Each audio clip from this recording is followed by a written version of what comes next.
Welcome to another installment of Behind the Comic Strip Curtain. In this episode, we continue our look at Lee Falk's Phantom comic strip during Wilson McCoy's tenure as artist. The Phantom mythos continued to expand in the late 1950s with The Two Signs, a daily story beginning in August 1958.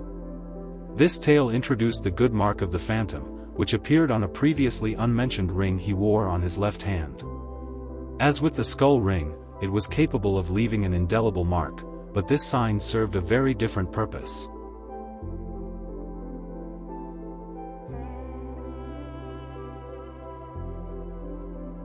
In March 1959, the daily story, The Betrothal, revealed that the Phantom's father had promised two 5-year-olds to a future marriage in the hopes of preventing intertribal conflict. The plan unravels when the adult Loney falls in love with a nightclub singer before the arranged marriage can occur. A romantic storyline between such characters was unusual for the comic strip medium of the time, but it was consistent with Falk's general approach to the material.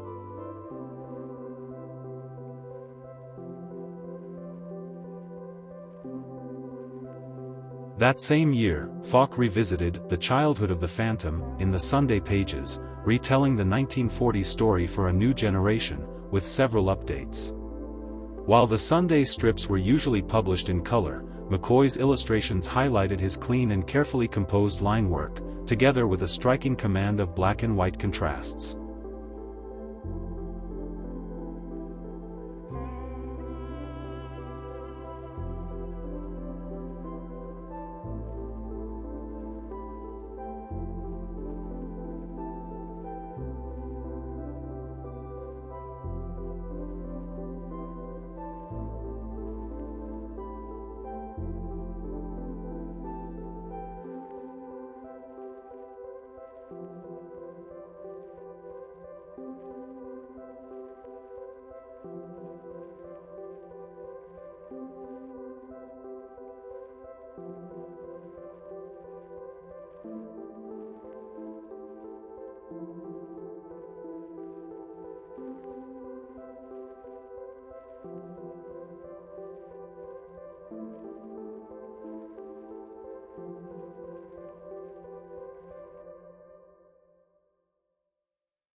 As the 1950s came to a close, the Phantom continued to resonate strongly with readers and remained one of the top adventure strips.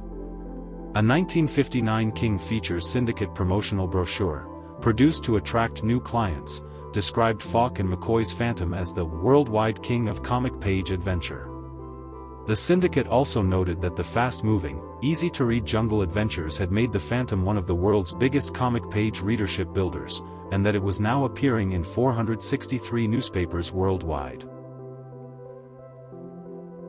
As the 1960s began, the romance between the Phantom and Diana had been unfolding for nearly 25 years.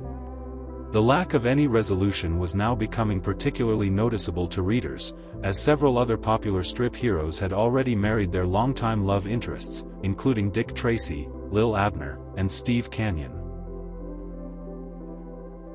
It was against this backdrop that the San Antonio Light published a March 1960 article pondering when the Phantom and Diana might finally wed, seeking comment from Wilson McCoy.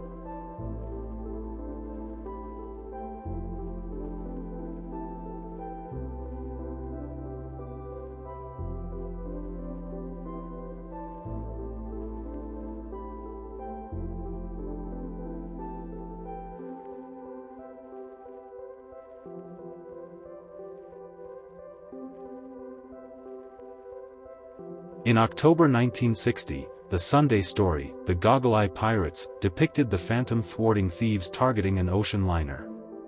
Falk later recalled comparisons being made in the press between his story and the notorious Santa Maria hijacking of 1961.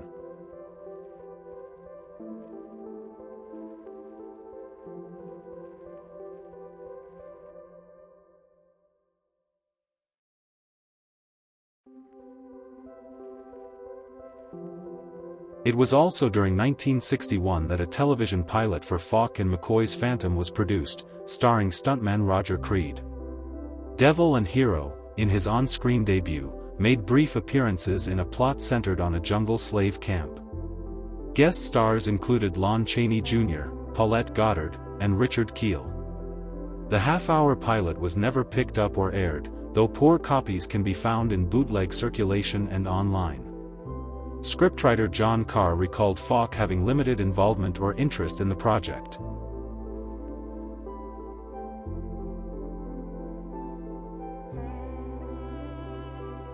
Despite the pilot's failure, its very production shows how successful the Phantom strip had become under its current creative team. But it was also at this time that a major upheaval was taking place behind the scenes. In mid-1961, Wilson McCoy was hospitalized after falling ill, ironically, the result of travel made possible by the Phantom's success. He had contracted an infection in the French Congo while visiting the pygmies of the Ituri rainforest. McCoy's condition prompted King Features Syndicate to seek a temporary replacement. At the time, they were reviewing a strip proposal submitted by artist Cy Berry and his friend, Frank Giacoia.